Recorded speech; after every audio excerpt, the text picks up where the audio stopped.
Did we shut the door? I think I did. Oh, yeah, good. Welcome to The Purple Fringe, a new podcast about the high end of low-end digital media production with John and Chris. Join us as we discuss the latest video and stills production gear, talk workflow, and get into the nitty-gritty of affordable production and post techniques. Welcome to The Purple Fringe. And welcome, we're off and running. John, introduce yourself, buddy. G'day guys, my name's Jonathan. I work as a coordinator of digital media production, which basically means I do video stuff and photography stuff and occasional sound stuff. I also do some professional shooting on the side, weddings and corporate and portraits and that sort of thing. What about yourself, Chris? Myself, I've run a video and audio production business for 15 years now, and I've been into all things digital video and audio since basically the late 80s when I was a little tacker, still at in early school. And here we are now sitting, chatting about everything that's happening in the world, and it's a very exciting place to be living at the moment, certainly in terms of technology that's growing up and presenting itself at unbelievably cheap prices to where it was 20 years ago. Well, I grew up in a family of teachers, and I think that's something you did at one stage, wasn't it, Chris? I was a lecturer for a little while, yeah. I think you were one of my students for a bit there. I was. This has been something that I think both of us have been talking about for a while. Let's sit and actually put a podcast together and chat about what we spend our days looking at. Great, sounds good. So we're going to kick off with a little bit of news. Of course, that means CES. Now, CES isn't necessarily the greatest show when it comes to media production gear, or at least at the higher end of the low end of how we're going to describe it, the prosumer, to raise a dirty word. But there have been a few developments that have come out over the past 24 to 48 hours. So CES is the big consumer electronics affair, for those of you who haven't come across it. It's a place where a lot of announcements are made from manufacturers. That's sort of changed a little bit in the last, I suppose, 10 years with the internet. There's a lot that gets announced as exclusives, but CES certainly has it all on one floor together, and it's where a lot of the rumours are actually put to rest. Now, last year, 2015's CES was probably the year of 4K TVs. Now, one of the first announcements from this year has been the UHD Alliance has revealed a premium 4K or Ultra HD specification. Do you want to have a bit of a chat about that, Chris? Yeah, this is a landmark event, actually, because the UHD Alliance is a group of people who have all come together, and when we say a group of people, we're talking Dolby, LG, Netflix, Sony, Technicolor, Panasonic, Universal Pictures, just to name a few people. And they're people from all over the shop, from panel manufacturers who are actually making the TV panels, to the manufacturers of the TVs, to content producers, to the movie theatre, corporations. So this is a lot of people coming together to decide on the future of what is going to be on the screen. And it's all with a focus on what our delivery platform is going to be. Now, this changes the game dramatically for content makers. And in particular, it's how do you shoot? Because we're talking specifications like, for instance, the brightness, the minimum brightness for this spec is 1,000 nits. And 1,000 nits, well, your average TV at home, if you're watching a sporting game or something like that, which has got a lot of green in it, but that would probably be at about 100 nits on average. So we're talking something that's maybe 10 to 15 times brighter at its brightest point. But this now it changes a whole lot of things, because you're not always going to be running at your brightest level. It's like your sound system. You never have it at full volume all the time. It has this capability to make really loud sounds, especially in movies. An explosion will happen, it'll be super loud, but on the whole, the volume's lower. And this is the same logic they're trying to push moving forwards, that your brightness on your television is going to be lower for the average picture, but it'll have these spikes where areas of the screen go super bright to give you what we call a high dynamic range image. And how you actually capture for this, how you master for it, how you color grade, so those bright moments actually push out. All of this is starting to be standardized so that we have some kind of understanding of how the viewer is going to see our content. And this is the first time since TVs have gone digital that they've actually sat down and come out with a spec that really changes the game. Well, from what I've seen, I think a lot of that's come from the absolute mess that was 3D and to some degree the bit of a mess that was HD. So I think they've realised that 3D didn't turn out too well because we went in 26 different ways, and even Blu-ray and HD DVD was kind of a mess. So I think they've realised it's a good idea to get together and come up with a spec, and everyone can adhere to it, and then consumers are going to be less confused, and hey, they might buy our new shiny TV. This also has, for anyone who's shooting on cameras, which is us, and probably a lot of our listeners, it's, well, how do we shoot? What mode do we shoot in? And there are already existing modes such as S-Log or the Canon log modes, or various modes that allow you to shoot wide dynamic range video. And this is quite exciting because it means we probably already have the tools, quite a few people already have the tools to be able to make content that will really shine on these TVs. Are we going to have to start to buy special mastering software? How much is it going to cost? I think there's going to be a dedicated show on this, John, because this is a big change. This is the picture that's the future. You don't want to be making content now that is it's like making standard def content, 10 years ago. Now everybody's like, it's not HD. We're going to have the same thing. Now we have something to aim for. People are going to be watching content from now going, oh, it's not HDR. It's all dull and looks boring. So it's a really pivotal time moving forwards to actually understand how to make our content. Yeah, look, I think it's going to be really interesting. The whole push towards 4K, it's great if you've got a huge TV and you sit pretty close to it, but for the most part, most people whose eyesight's not going to be perfect probably can't tell much of a difference, and the content's not really there yet either. I think this is something that people will see the difference very quickly. The dynamic range is something you instantly it's like looking at real life. It's got the stuff that makes you look away, shield your eyes because it is so bright. The dynamic range is something that people are going to be a lot more interested in, I think, in the long run than 4K resolution. So something to look forward to over the next year or so, and we'll see how it all shakes out. Yeah, I think it's certainly going to be the biggest revolution in the whole workflow, from your camera right the way through to your editing, to your grading tools, to your mastering layer, which is something I guess a lot of people don't consider at the moment, but it might be something in the future that for video and for vision is quite important. So keep your eyes peeled, and we'll keep on top of this for you and let you know as it all unfolds, the prices and the how to do it. So the next thing that I thought was kind of interesting that's come out from CES 2016 is an announcement, or at least a couple of announcements from Nikon. Canon are pretty quiet at this particular event. They released a few little point-and-shoot cameras, nothing too interesting there, but Nikon's gone all out and released an absolute beast of a camera. It's their new D5, which is their flagship SLR. So a couple of points from this particular model. It's able to shoot 4K video up from the HD of the previous model.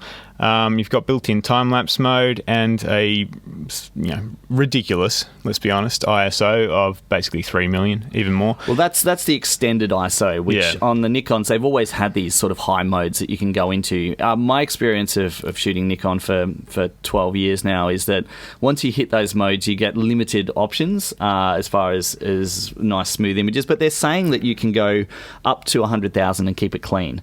And 100K clean is a big claim. Yeah. Look, I'm a Canon guy. So, look, I own a 5D Mark III and a 6D. And, look, I'll go to 3200 on a job and be reasonably comfortable. I'd rather stick at 16 or below.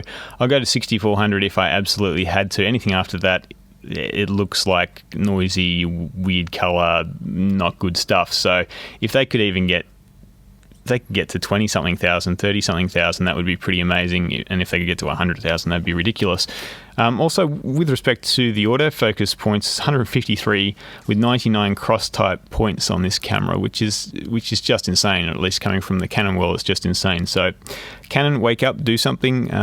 You need to quickly, because I've got a whole lot of investment in your glass and I can't afford to switch. So meanwhile, I'm a Nikon person and I've got a whole load of Nikon lenses. You can shoot, well, especially on the D5, is up to 200 frames of RAW at 12 frames a second. Yeah, the buffer is 15. That's insane. Over 15 seconds of just holding the button down. Gun, and it's a massive buffer. So for sports, I mean, Canon have always been the kings at this, but if we get a couple of good long lenses for Nikon, of which there's some appearing, and well, they have been obviously. Yeah, I think there's a couple of new lenses. I don't have the details in front of me, but they did announce a couple of new, I think DX lenses with this particular announcement. And the other thing that is pretty interesting, this is their flagship model, but there's also their DX model as well, which is basically like a baby version. It's got pretty much the same specs. It doesn't go quite as high in the ISO, and obviously it's a crop sensor. But the other point about it, they're both 20 megapixel sensors, which I think is a nice sort of point between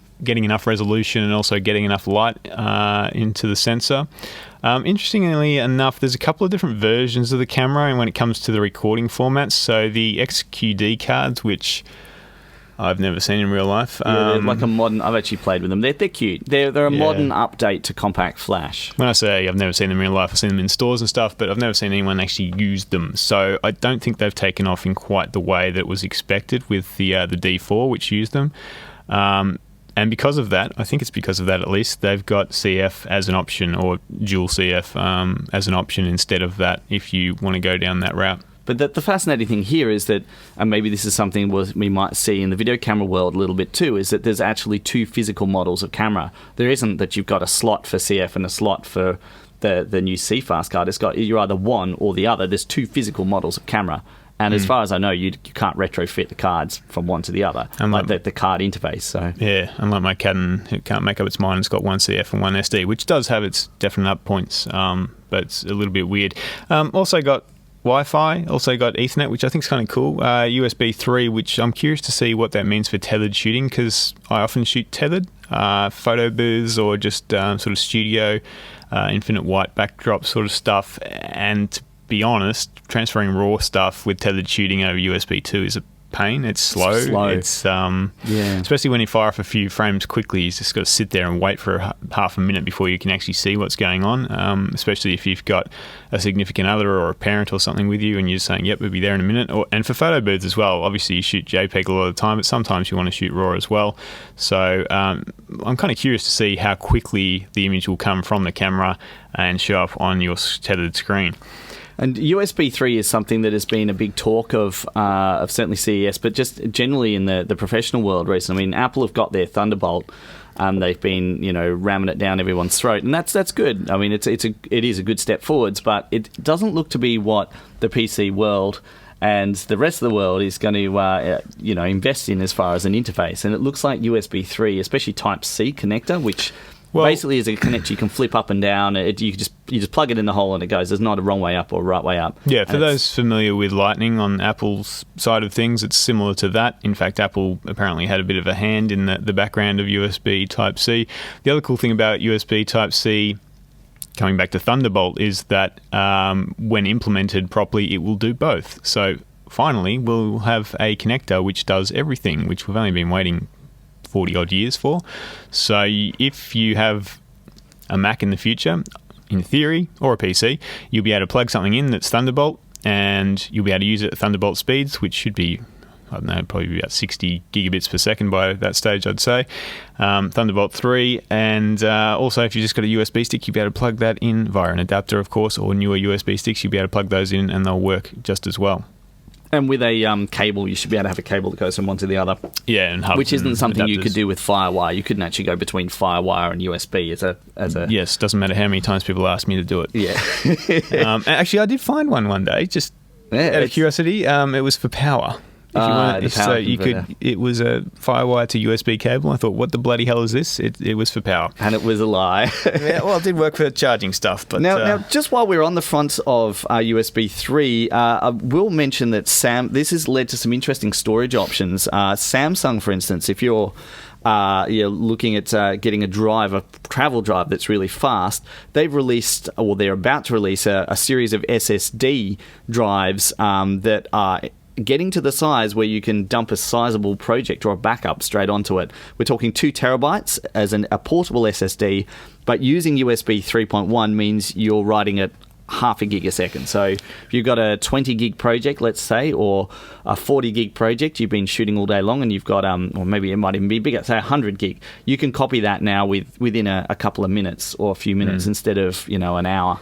So it's the Samsung T3 drive. It's an interesting drive. I think it's definitely a portable on-site sort of drive for people like myself. I think this is an awesome drive for photographers, because at 2 terabytes, you're at that point where for many photographers, you're going to be able to store enough on there. For videographers, you can fit a project 2, 3, 4, depending on the size of it. But for dailies, it'll be super handy when you're on set and you're wrangling data. Yeah, that's what I mean, on set. I mean, as a data wrangler at the moment, you're spending your entire time just waiting for stuff to copy. Yeah. It's just what you're doing. And that's not really good. You want to be able to have the director going, oh, can I have a look at this shot for, or continuity saying, can we have a look at this shot for comparison? You really want to have that, that ability to just copy it, copy's done, let's look at it. Yeah, so look, it's a project drive, I think. It's not your data drive. For a photographer, it could be, and for normal people, it's more than overkill for that. But in this sort of industry, for video, I think it's more a project drive. You use it for the project, during the project, on set, and then you erase it after you've dumped it and archived it, and move on to the next project with it. But very exciting, and that's on the USB 3 front. I mean, there's a lot of things that are really going to speed up in the next year or so. So the other interesting announcement from Nikon, again, no Canon for me, but all Nikon stuff, is a 4K 360-degree action cam or immersive video. They call it VR. I don't like to call it VR. I call it immersive video because that's more what it is. VR, I think, is more for the video games, the Oculus Rifts and all that sort of stuff. It's an interesting thing. It's kind of like the Ricoh Theta camera that came out a little while ago. In fact, I've had a couple of iterations of that particular device. Think of it as a GoPro with 2 sides. Yeah, it's a GoPro with 2 fisheye lenses at either end of the camera, and then there's some fancy software inside that grabs both of those video streams and stitches it together and outputs a file that you can upload to YouTube, and then everyone that comes and looks at your video, if they're using Chrome or a supported browser, can look around at your world. Now, look, I think immersive video is a bit of a fad myself, but there are some definite uses for it, and this looks like a pretty interesting little camera. Yeah, and one of the things that gets me with this camera is that it's just a very simple device. It has a button to record on the top of it. It has a little slot on the side that I can only assume takes a battery, and then basically the rest of the control's done with your mobile phone. So the idea is that you put it on a pole, you sync it to your phone, and then you line it up, hit the button, and off you go. And it's the only thing that gets me, and I'm very stoked that Nikon have done this. They've put a demonstration video of it up in action. And the video actually shows some of its weaknesses, which I really like when manufacturers aren't afraid to hide behind some of the weaknesses. One of them is that because there's only 2 cameras, there's a front and a back, and we're talking 190-degree lenses, so lenses that actually look behind the camera. They're that wide, so it's super wide. So the stitch point is only really sort of 10 degrees of stitch. So when you have a light bloom or something that glows in the shot, it doesn't always pick up on the lens on the other side, which means you see these definite stitch marks down the side. Mm-hmm. All the demo material that they are demonstrating is all moving forwards, where you're on a bike or a boat or something which is sliding along in a direction, and when you look either side, it's just blurry stuff that's flying past. And they're putting all of that in the stitch mark, rather than putting something still that's, for instance, in a concert where you can look around the concert and look at it. So it seems to be that it's much more designed for action photography rather than something which is just a fixed camera. Yeah, look, it is shockproof, it's waterproof, all that sort of thing. So it looks like a 360-degree GoPro, basically. Look, the Theta had some issues that Chris just described them, where you have harsh exposure differences from one side of the camera to the other, and the stitching software having difficulty with that. The latest version of the Theta, from what I've seen, I haven't worked with it that much, but I have done a little bit with it, is a lot better for that sort of thing, but there is still a definite join. Now, these sort of cameras, one of their main advantages is the price. You're talking hundreds of dollars, not thousands of dollars, compared with the GoPro rigs you can set up, where you buy basically a bunch of GoPros and stick them in a custom mount, and you probably get, well, you do get much higher resolution. The stitching quality isn't necessarily any better with the GoPro editions without a lot of work. You need a lot of CPU to stitch that stuff together. You need a lot of time. So look, for average people, this sort of camera is definitely a superior device, in my opinion, just hit the button than a bunch of GoPros. Yeah. We've actually got for a future show lined up a VR expert who's doing a whole load of 360-degree photography for some really big clients. He's actually one of the biggest suppliers in our area in Melbourne. So, yeah, once we get him on the show, we'll have a chat and actually hear some stories from the trenches. But certainly for connecting to things like drones and stuff like that as well, this could be a fun little camera just to sort of hang off the bottom. Yes, definitely. As a turn it on, hit the button, and then instantly you've got something in your Gear VR or your Google, what's that? Cardboard, where you just slide your phone in, and then you've got 360-degree content. It's going to be a fad that picks up in the next probably 6 months, I'd say. Yeah, and it's a fad that gives me a bit of a headache, much like 3D, so I'll be glad when it's gone. Moving on. Dell didn't seem to understand that this was a consumer show, and they released a bunch of business gear and high-end gear. One of the things they did release that's interesting to us is an OLED display. So there are a few OLED TVs. Samsung did it for a while. LG have done it more recently. I actually own one of the OLED LG TVs. I'm very happy with it. But Dell have released a 30-inch 4K, they're calling it. Well, this article's calling it. It's not 4K, it's Ultra HD. It's a Ultra HD OLED display, 30 inches. It uses USB Type-C. It looks pretty sexy. What do you think, Chris? I think this monitor is probably going to be very good for graphic design people and photographers who want to edit their photos and really see the full depth of their photos. It's certainly 100% of Adobe sRGB. So what this means is when you're firing off shots that in RAW mode and you're trying to push the color either way, especially with the reds, the really bright reds and the really deep blues, you just get that extra color where a normal monitor will kind of just gets to a certain brightness and a certain push, and then you don't get any more color out of it. So this monitor is certainly going to be very vivid and very bright. My experience so far with using these monitors is I tend to undercompensate a little bit because I'm using that as my guide, and when you actually put it on a standard laptop screen, a lot of my images are a bit underwhelming because they've got such a range, and you're not used to having that much range that you tend to pull the vividness back a bit. Now, there is one downside to that, and that is the price. It's $5,000 US, so look, a bit pricey at this stage. There are definitely pricey high-end monitors out there, and people buy them. This is on the pricier side of the pricey monitors that people buy. So, look, I think it does definitely need to come down quite significantly, but I don't foresee any reason it wouldn't. I think more and more companies are realizing that OLED is definitely one of the ways of the future. There are other technologies, but OLED is definitely one of them.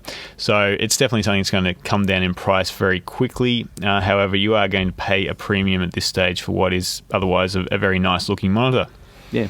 Fingers crossed that'll come out for $1,000 in a year and a half's time, and we'll all have nice big UHD screens as standards. Well, and squinting at the detail. I'll go for the 5K myself, but yes. OLED, definitely a good thing. Now, moving on to the main part of the show. This is the first show, and the idea was we'd introduce a bit of news, and then we'd talk about a topic for a little period of time. And there's so much news. There is a lot of news. The topic this week is about the minimum basic video kit for corporate events or live. So what we mean by this is basically if you were given a limit as to what you could take out and do your job with, what would be in your kit. So you can't take an entire truckload of stuff. You have, a camera, a tripod, and maybe a couple of other accessories to get the job done. Now, again, we're talking about jobs like corporate or event stuff. Or documentary work. Or documentaries as well, definitely, where you have to move around, you have to run and gun, as they say. So I'm going to talk about what I use as a bit of a live event kit. So stuff that needs to be switched live with multiple video sources and is possibly being streamed live, not necessarily, but something where you definitely don't get to edit it later or do it again. And Chris is going to be chatting about some run and gun stuff. So Chris, tell us about filming on the fly. Well, run and gun filming is always something that is sort of almost a little conflict for anyone who's a purist about getting the best picture they can, because it's all about limiting your equipment to something that's going to do the best it can in any given situation. As an example of something that I've recently run and gun with, I've just come back from travelling overseas. I play music on the side, so I played in 5 different countries within 5 or 6 weeks, and I wanted to document the events, the people behind the scenes, some of the fans, the organisers of the shows, and just generally get some running around, having some dinner, and you know, just all of the fun that is touring. So it was a case of, I need a camera that I can throw in my backpack and some mics and, you know, lights and tripod that is not really going to impede on me at all. So the minimal possible footprint. Yep. And is this possible to do in something that may even fit within, you know, half a cubic foot kind of thing. So we're talking really small setup. Yep. That's probably the ultimate run and gun. I looked at a whole load of cameras, and there's been a lot that's been released recently. The first thing that jumped out at me that everyone was saying, oh, this will be your answer, was the Canon XC10, which is this little 4K camera that unfortunately didn't really hold up to its hype. Its promise. No, it did not. This is a little Canon 4K camera that does everything for about $2,500. Does everything but nothing well. Yeah, so I ended up with something called a Sony RX10 Mark II. So an RX10's been around for a while. It's effectively a digital SLR, but without the ability to change your lens. And in fact, you're not looking through. It's not digital SLR. It's mirrorless. So, but it has the feel of a DSLR camera. So it's not like something along the lines of a PXW-X70, the Sony? No. So there's 2 ways that you can go when you're doing run and gun. If you would have asked me 4 years ago, 5 years ago, I would have said get an EX1, which is a fairly big, chunky Sony camera, but it's big, but it shoots an amazing image, and it's quite good with its stabilizer and everything. But it's too big, you know. It's only in the last couple of years where you're seeing these little cameras really picking up as being a great little option. So something like the X70 that you've just mentioned is a great little palm camera, I call them. You know, they sort of fit in your palm. You generally still use a professional handy cam. Yeah, professional handy cam. Yeah. It still has your focus. It still has your zoom control. It still has selectable ND filters. Yeah, it does. And it's got SDI as well. It's got SDI on it if you want to get a professional output. But the point with it is that it's got a really good built-in lens with a stabilizer in it. So you can just whip round, shoot at something, and start filming and get the shot. It also has XLR audio inputs on it, so that you can add a little handle that clips on top, and that gives you the ability to plug in shotgun mics, to plug in lapel mics. It has mounting points on the top of it for wireless mic receivers. So it's still a pro camera, but you can just put it in a backpack or in, you know, something small. Yeah. The downside of it was, for me, its lens still didn't jump out and super excite me. What I found with the RX10, even though it was an SLR form factor, and it felt like the wrong form factor for me, I was sort of holding it going, well, this isn't quite it's more right. an SLR style. It feels like an SLR, but it's a bit too small, and it hasn't got XLR audio. It's just got jacks in. But I thought, well, I'll try both of them and see what happens. And I trialed them both, and the lens that is on the RX10 just outshines so many other cameras. It's a proper Zeiss lens, and it's full zoom range. It's f2.8 fixed, so on the wide side, it doesn't have the depth of field that you would get off a Canon 5D if it's you. But you know, you push in a little bit and get it to sort of portrait range, and your separation comes back because you're f2.8 consistent. And the biggest thing for me was the audio. I plugged in a couple of the little lav mics from Rode on a Y splitter in straight into the mic, the little red mic socket on the side. And we're talking the little, jack-ins, like we've had for 20 years on every cheap device in the universe. But the difference with this camera is that the sound just sounded fantastic. So that was the selling point, on top of shooting 4K, and then you go into the menu options, and here's all of the Sony S-Log features and all the professional color features that you find on your $30,000, $40,000 cameras, and a lot of that same functionality is in this little $2,000 camera. Battery life seemed to be a couple of hours. The batteries are really small. Yeah. They were cheap.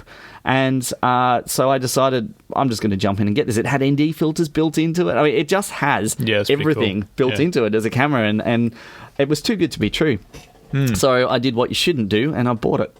Fair enough. And I haven't regretted it yet. So yeah, look, I've had a quick play, as you know, with it, and I think it's interesting. I did have a few issues with it, which we'll come to a little bit later. But with the supports for it, with the tripods or monopods, obviously it is a pretty small camera, so you don't want a big honking tripod because that's going to weigh you down and slow you down. So what do you use with it and still get a reasonable head in terms of panning? Yeah, well, that is tricky. Getting a good camera head, I decided, well, I'm going to sacrifice having a camera head because really you want something that's a nice fluid head and a nice sturdy pair of legs. And as soon as you do that, you're adding triple the weight of the camera, just in a tripod.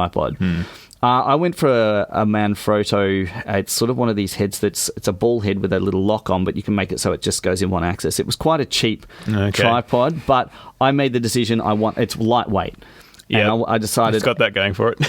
Anything that I'm going to shoot, which is an interview or is performance or anything, is going to be locked off on a tripod. So all it needs to be able to do is lock off. Yep. And the rest of it I could get away with handheld. And look, I'm going to be in a crowd and things like that anyway. And honestly, apart from beauty shots, and this is where if you're going to really get something that's super light, you are sacrificing the ability to do really smooth beauty pans and to be able to follow the action on a tripod and things like that. Yeah, but look, for a lot of run and gun stuff, you are sort of in this binary mode of your handheld running around trying to capture the moment, or you're locked off on a tripod because you need to be locked off on a tripod, or because you're going to run off and do something else and you just want to capture something. So that makes sense that, you're not doing that much panning and tilting and whatnot, so it doesn't need to be a perfect tripod. It just needs to be lightweight and needs to lock off and hold the camera. That's true. Certainly, though, for my everyday work where I'm running, gunning corporates, and I do actually have a dedicated pack horse, usually myself, but just for camera gear, or you, the Manfrotto 509 or something even entry level on a Miller or something like that. And probably a camera that does have the ability to shoot with longer battery life and has longer record times. And something like a Sony EX1, even though it's a few years old, is a classic example of a camera that's just a workhorse. Everything is there that you need to quickly get to, and it's the perfect combination for me to quickly shoot, on the fly. But it's when you're going super portable, and the words here are super portable. Yeah. There isn't really one camera that does everything super well, because you look at the downside of the RX10 and it's just stuff you have to put up with. Like everything is in a menu, so you can't just hit a button. ND filter, we just walked outside, click done on a EX1, or certainly the shoulder mount Sonys and the JVCs and the Panasonics. You can just quickly flip in an ND filter, or you can quickly grab your iris ring or your zoom. You can do a crash zoom really quick. Once you're looking at these smaller cameras, that's what you lose. You lose the ability to do anything quickly. Yeah, look, that would be one of my criticisms, because I did have a quick play with it. I thought it was a really interesting camera. The zoom is an issue for me. Yeah, the servo zoom, it's good for video, but just for stills and getting the focus and stuff quickly, it was a bit frustrating. The other thing I did notice is that once you got to the real extremes, now it's an f2.8 lens, which is pretty good, but let's face it, at night time, f2.8 is slow. I did notice it did start to get pretty noisy and break up once it did get pretty dark. Yeah. So what do you do for light? Well, lighting is, especially if you're doing interviews, I guess, in sort of the candle-lit setup, I find that the little LED lights you can get are quite good if you diffuse them. Yeah. But you really need to diffuse them. So I've got this little thing which is 4 bits of wire that poke out and click onto the bottom of the camera, and I just put a diffuser from another softbox kit actually just hang over the front of it, drape over the front of it. Right. But what I'm looking for, and I hope will exist soon, is like I got this flash kit once where it's a softbox which you blow up like a pair of floaties that you'd wear in a swimming pool. So I'm looking for the equivalent of a beach ball, a white beach ball that's pure white that I can blow up inside. And then have the light attached to the back of it through a clear window. I think if someone can make that product, and you just have this Omni light that's slightly directional but can just sit on a table or on something nearby that can collapse into a tiny little few inches square, that's probably my ideal run and gun light. I mean, it doesn't give you your hair light, and it doesn't give you your your key light and your fill light in the same way as a traditional 3-point sort of lighting exercise. But when you're running and gunning and you want to fit 3 points not realistic, everything into a backpack along with your laptop, your music gear, and all your clothes and the rest of the stuff, this is what people want to do. They want to make documentaries where they're not tied down necessarily, and it's doable. it's doable. So obviously you're traveling pretty lightweight there. If you had the option, is there anything in particular you might add to the kit to flesh it out a bit? I would like to have something that's maybe a dedicated monitor that's something better than the mobile phone, because at the moment you can sync your mobile phone to the camera and get like a monitor so that you can be interviewing someone and keep an eye on the shot with the camera behind you. Okay. But the downside of that is the quality is just really laggy and it's not that. Yeah, most of those wireless things are pretty So I wouldn't laggy. mind a little, like, a little portable monitor, like a little mini tablet thing that has a high-speed connection back to the camera, so that you can get to all the features on the camera. Certainly in terms of exposure and checking audio levels and all of that stuff. That information doesn't get passed on to your phone in the little app that you get. The little so that would be nice. The only other thing that I do occasionally take, and this is more for corporate stuff, but it would be handy when you're doing a music doco and you're talking to someone about how they're putting together music and things like that, is a little device that has an HDMI input. It's like a little HDMI capture device, and that'll allow you to capture the screen of someone who's talking about something. So if you've got anything where someone's got a computer in front of them and they're there demonstrating and chatting about something, you can actually point the camera at them and then also have this little device that's just capturing from the screen. So something like a Kaiser Bass, which is an Aussie box, Kaiser Bass HD, or Ava Media C875. It's also super handy if you want to capture the VJ feed. There's all sorts of things. Anything that's on a screen. In fact, if a festival has their own video feed, you'll be surprised if you get friendly with the video people and you say, can I just grab a live feed of what you've got going? They'll often have a split that they can give you out of a piece of equipment. They'll be recording it themselves, but if you have your own recording, it just makes life a lot easier. Yeah. So, Look, I often use it's a data video box, which is basically it passes through HDMI and SDI, and you can grab it at the other end. So, it'll still go through to the projector, but you can also grab it and pipe it into an Adamus or some other sort of recording device, and that way you do get exactly what's up on the screen, and it makes things a lot easier later, especially when you're doing multicam stuff and you need to sync up a screen with what someone's saying. So, John, moving on to live, you mentioned live recording there. Let's look at the total other flip side of this, which is something a lot of people want to know about, is they want to do a video podcast or a live video event of something that's happening, whether it be anything from a wedding to a technology event to a product launch to a educational side of things, or whether it be just a fun variety show. People want to have their own sports show or technology show or something. How can people set this up? You've done this yourself. Yeah. Give us a bit of an insight into this, because this is a whole other side of... Well, I guess the first thing to mention is you can't fit this all in a backpack yet. Soon, hopefully. And in fact, you possibly could if you were to go completely bare bones. So, look, we're saying the minimum. I'm probably stretching that word a little bit. The first thing, of course, is the cameras. Like, with cameras with live, generally you want something that's going to do SDI. Look, HDMI is great for consumer stuff, but to be honest, it's a pain in the ass when it comes to live stuff. The cables are flimsy. I've dealt with many cameras where the HDMI connection's just been plain dodgy, and I've been trying every single connection in the entire infrastructure to work out what's going wrong. It turns out it's just a dodgy HDMI port, and the signal just doesn't go far enough. Like, if you're shooting one or two cameras, maybe, but a lot of the time you're in a lecture theatre or some sort of conference room and you just don't have the space to stretch out, and you need a bit more distance when it comes to your cable runs, and HDMI just doesn't cut it. So most of your SDI cameras are going to be larger. There are a few smaller Canons around, something like the Sony we mentioned earlier, the X70. Yep. Yeah, it's got an SDI out. So those sort of cameras are pretty good because they're reasonably compact and they do give you the SDI. But most of the cameras are going to be a little bit larger. So, look, that's the first thing, working out just how many cameras you want, how many cameras you need. Absolute minimum for these sort of things, you need 2 cameras. Yeah. So you've got a chase camera and you've got a wide, my basics. And normally I'd have something else as well, just to give a bit more variety.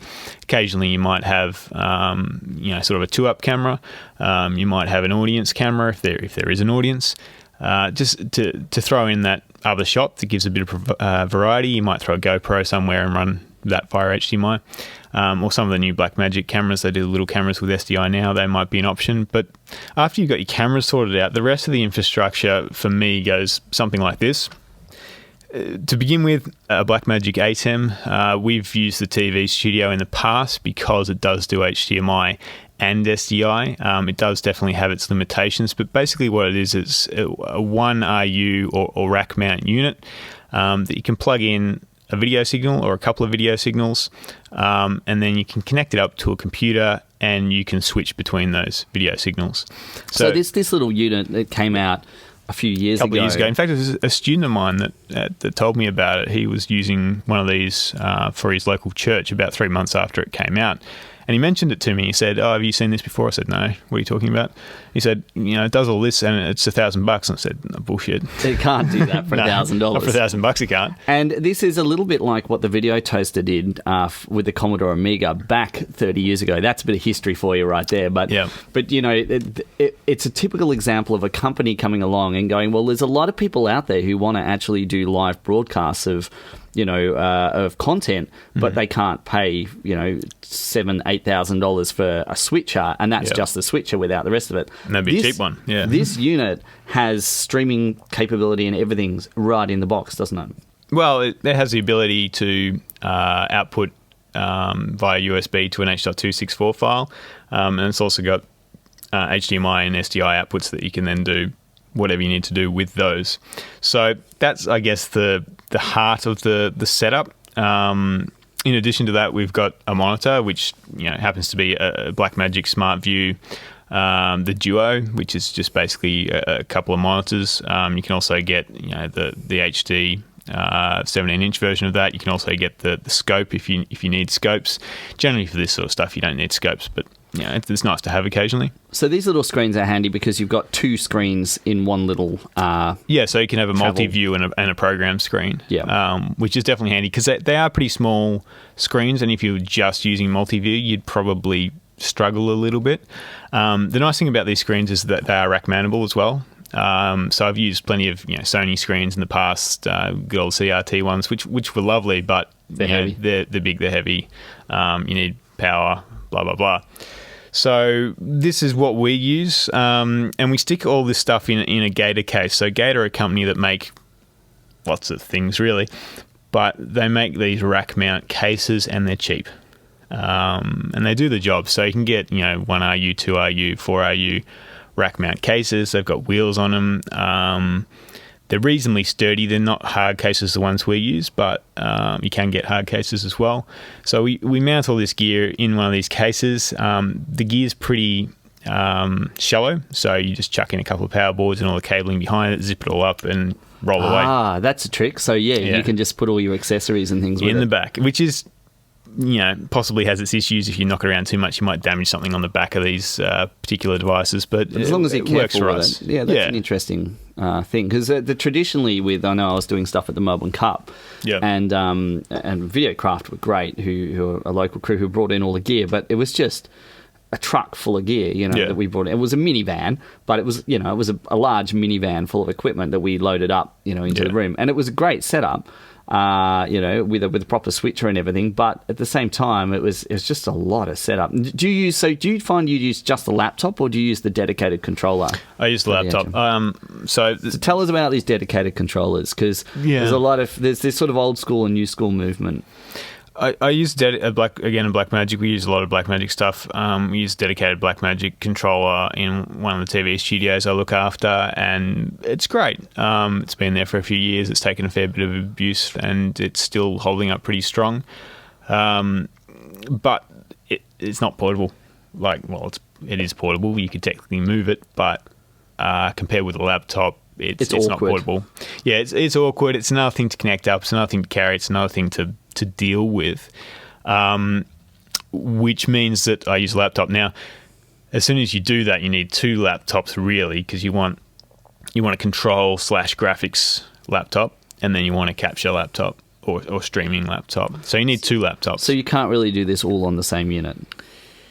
You could, but it would probably be a bit risky. So why can't you just stream straight out of this ATM box? Because it seems a bit silly that it doesn't just have some kind of ability to just have a network output out of it. It's got H.264 encoding in it. Yeah. So they haven't designed it. That would be good. That would be good if they did it, but not yet. It's probably not too far off. But and look, TriCaster are definitely moving in that area. Yep. And there are a few other companies that was my experience. The Sony Anycast as well. Yeah, and the Livestream have got their setup these days, and they do all that sort of stuff. But to do that, you're looking at a higher level entry price point. So, yeah, look, there are different solutions. This is just the one that I happen to use, and it seems to work reasonably well. So you've obviously got your 2 cameras or your 3 cameras going in via SDI into the back of it. Maybe you might be taking something from a screen or something like that as well, so from a laptop or computer. There's an HDMI capture, I assume, that will take standard computer resolutions. Yeah, you can plug a computer into it if you have some boxes in between to convert stuff, or you can just. So this is where it starts to all get a little more tricky. A little bit trickier. Yeah. You know, a lot of people say, "Well, I don't have a big request. Yeah. All I want to do is plug somebody with a laptop in who can show whatever they're talking about on screen, and 3 cameras, and then we're done." Yeah. You know? And I just want a box I can plug it all into. You're telling me that this ATM thing doesn't allow you to do that? Not quite. Not quite. And this is the thing. There's always a little bit more. And in the future, you will be able to, I'm sure. Yeah. And a lot of this is to do with, as far as I understand, the fact that the scan rates are different. Like the camera's at 25p. And not just different, they're all over the shop. And the input from the laptop might be a different resolution, running at a much higher frame rate. Progressive interlace, different frame rates, even different versions of things, version A, version B of different things. It's an absolute mess. So it doesn't convert it on the fly. No, frustratingly, which is where you look at things like the Decimator, MDHX, and boxes like that, which do the conversion for you. So now, interestingly, that's not a Blackmagic box.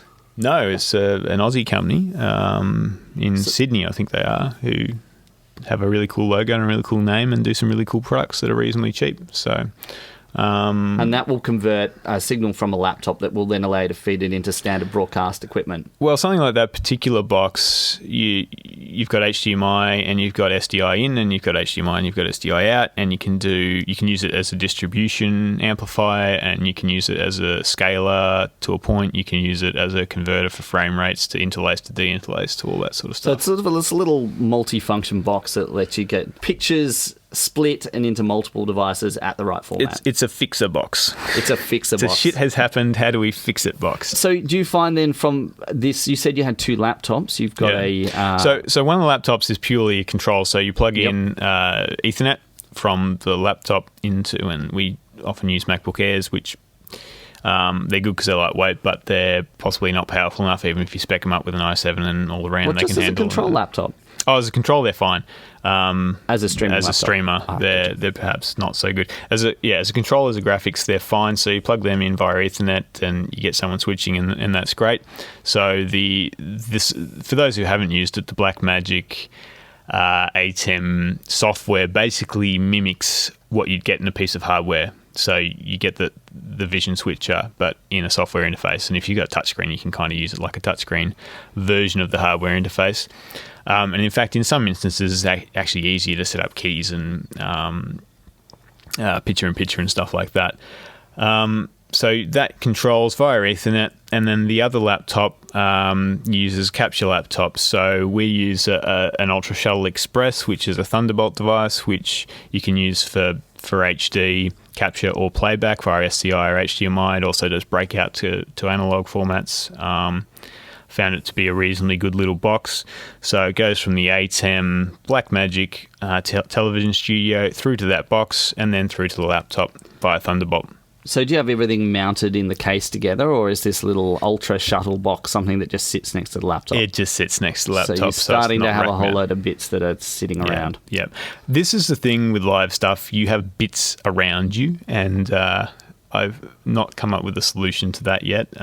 You just sort of deal with it, and this is why you bump in 2 hours beforehand.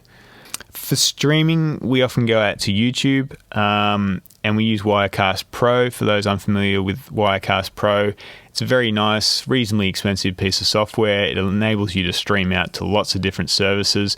It actually has all this switching functionality in it itself, and it does do some cool stuff like virtual sets, which I've used for other projects. But we essentially use it as this sort of dumb module that sucks in a video source, converts it, and spits it out to YouTube in, let's call it real time. It's $1,200 US, which is expensive for something like this. More but than your hardware switcher. Yes, it is. But I think I've crashed it twice, which is very good. And I'm pretty good at crashing things.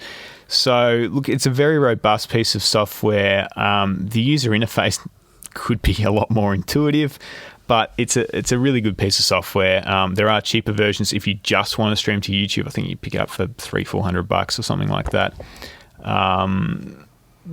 It's a worthwhile purchase if you're doing a lot of this sort of stuff. We also capture a copy of the stream, normally out to ProRes 422, and that's pretty much the setup. We normally capture that through the Blackmagic Media Express software, which ships for free with a lot of that hardware.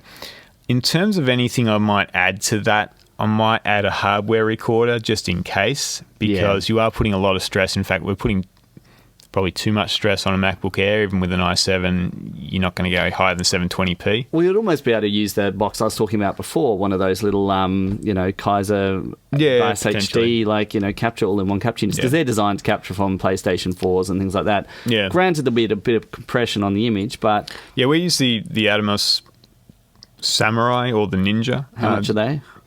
$1,000-ish. Yeah. These are 100. Yeah. So you get, but I mean, then again, you got to look at if you're using a backup device, it has to work. So it's one of those things that and these things have got like redundant batteries, power supplies, and stuff like that, and they use SDI. And so, how much are we talking for this whole setup? That's a very good question. It's tricky because you're factoring in cameras and laptops and stuff like that. If you sort of factor a lot of that out, $6,000-$7,000. So so if we talk two little cameras, say the something like the X70 or something like that, you might get away for $11-12 grand. Yeah. So that is it's a sizable investment. Yeah. But when you consider that the switcher alone would have cost $10 grand without being analog, Yeah, not long ago.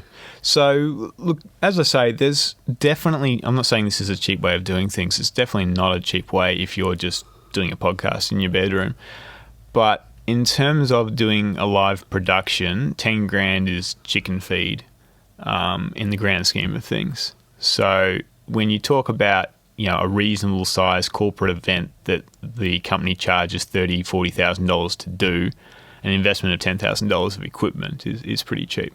Yeah, and if you're hiring yourself out for maybe $4,000 or $5,000 per event. It's really ultimately, I guess, your expertise in knowing how to set it all up and being on the line as an operator throughout the day and organising all of the stuff beforehand with your internet connection. Yep. That is the biggest thing, and I don't want to start talking about Australian internet because it's probably not going to matter to a lot of our listeners, but we do have a situation here, which some other places around the world have as well, where our internet up speeds are not that good. They can fluctuate dramatically. Well, look, I have what I regard to be very good internet at home for the first time in 20-odd years, and my up speed is less than 2 megabits. So, and that's good for this country. I sometimes don't even get to a megabit per second. Yeah. So, and the thing is with the mobile phone, I mean, my experience with doing live streaming has also been going mobile and doing some stuff at music events. And, I'll have an upload speed of, when I'm testing anyway, of, 3 megasecond, 4 megasecond. It's all going good. And then you get an entire festival full of people, which might only be a small festival, like 400 people or 300 people. But that kills the venue. And, from that point, you just... you're struggling and you're trying to beat all this other traffic, immediate traffic in the room that's sending out ping requests to the towers. And that's on top of, if you've got wireless internet, that you're trying to deal with everyone with their wireless turned on their phones and it's hopping frequencies. And so you get a lot of, my experience has certainly be that when you get your internet connection, the best thing you can possibly get is an Ethernet cable to a reliable source. So the best thing with any network setup is an Ethernet cable. Is a cable. Yes. And it's ridiculous with all of this wireless technology that's kicking around that we're talking about cables here, but really, I mean, wireless is an alternative to cable, and it should be a last resort. I think they just ratified a new wireless yesterday. I think it's 802.11ah. Wow. Which I think they're going to do lower frequencies for the Internet of Things devices, which do less talking and want more propagation. But anyway, that's a completely different thing that I'm throwing out there.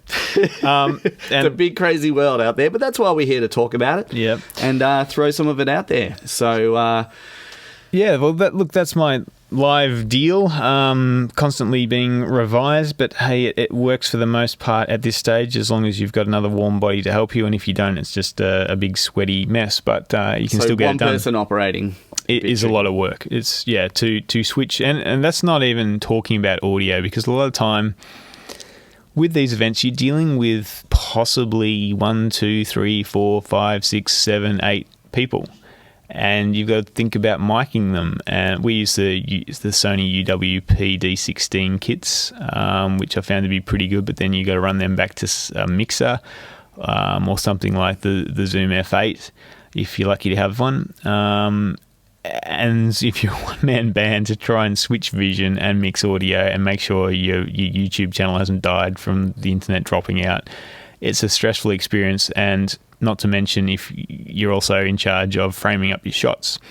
So if you've got 17 hands, it's easy done. But so really, once you start getting the audio, you're hoping that you've got an engineer there who's taking care of that. Realistically, if you're talking about an event which has people walking around as opposed to just standing at a lectern or sitting, and there's a couple of them, you need someone on the camera for a chase, and you need someone on the audio to mix if there's a few people, and you need to just sit there and switch vision. And ideally, you've got a graphics person. If you're doing lower thirds and just, bumpers in the mix, you really want a graphics person to cue those up as well.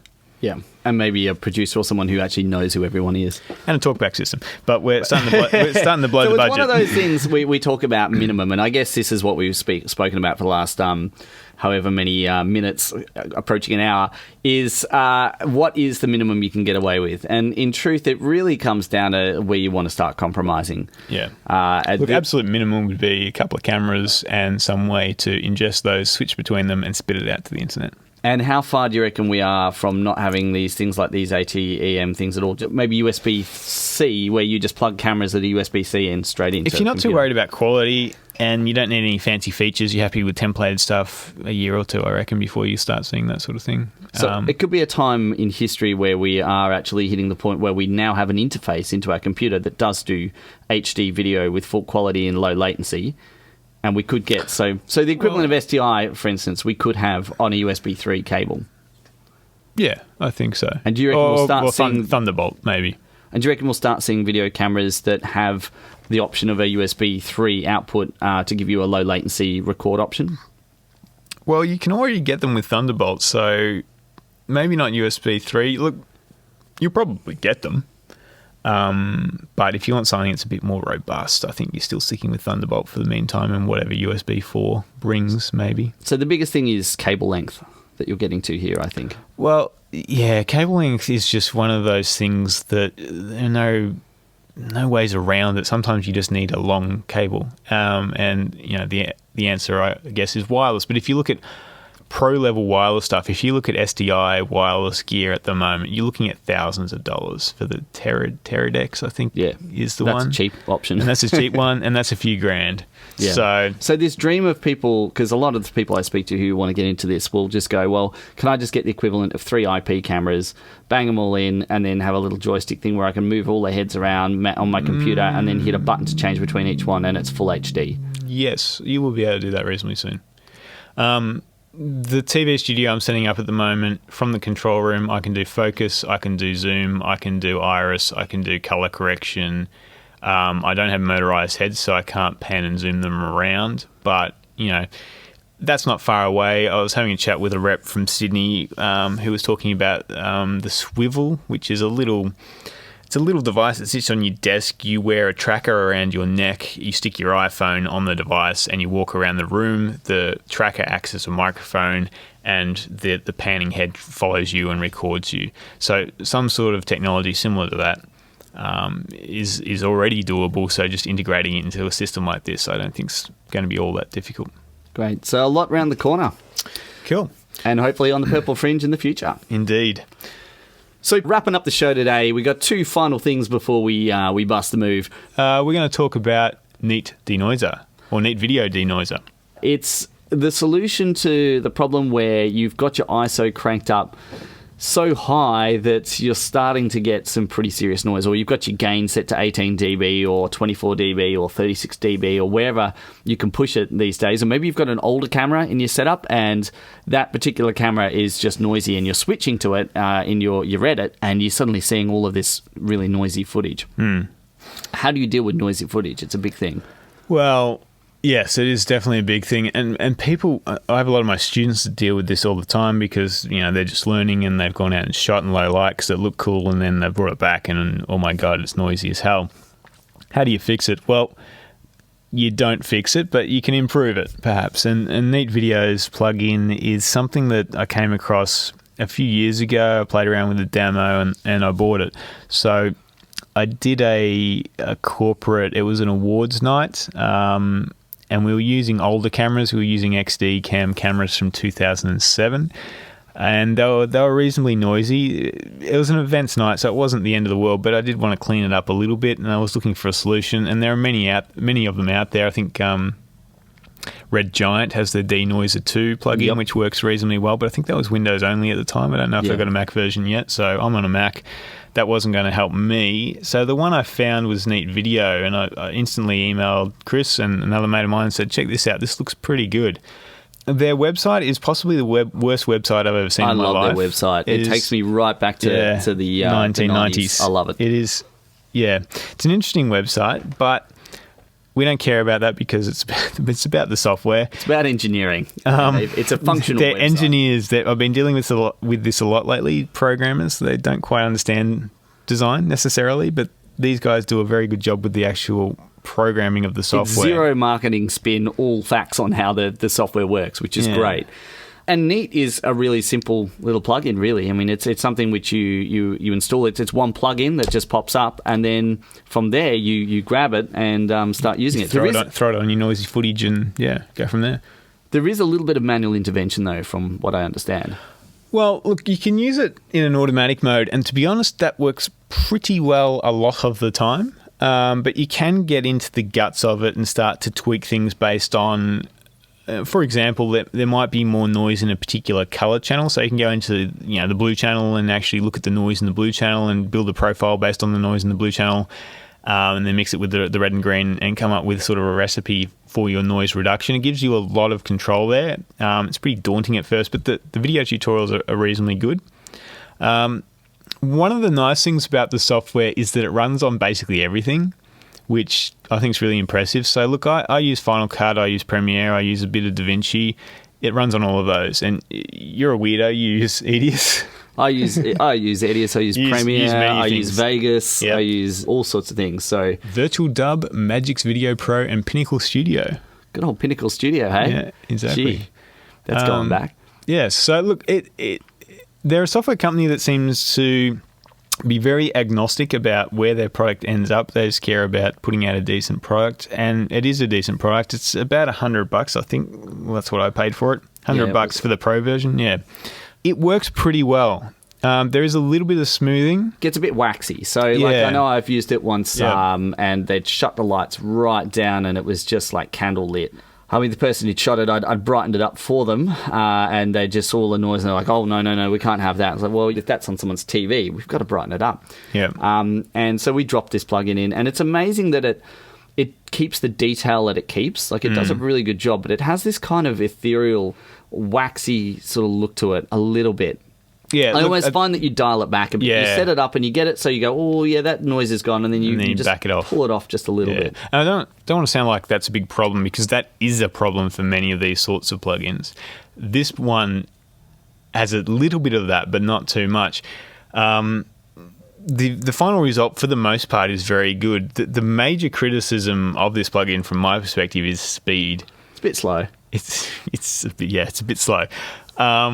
If you've got a grunty machine, you'll get a few frames a second. Yeah. So to put it this way, I mean, there was a 10-minute speech/singing thing that 5 hours, I think, 4 hours to process. There's a new version that's just come out, which I'm guessing would be faster. I'm guessing takes better advantage of graphics cards. But for this event, I initially got it for, I went for an hour, 2 hours, I forget exactly what. So it was an overnight render.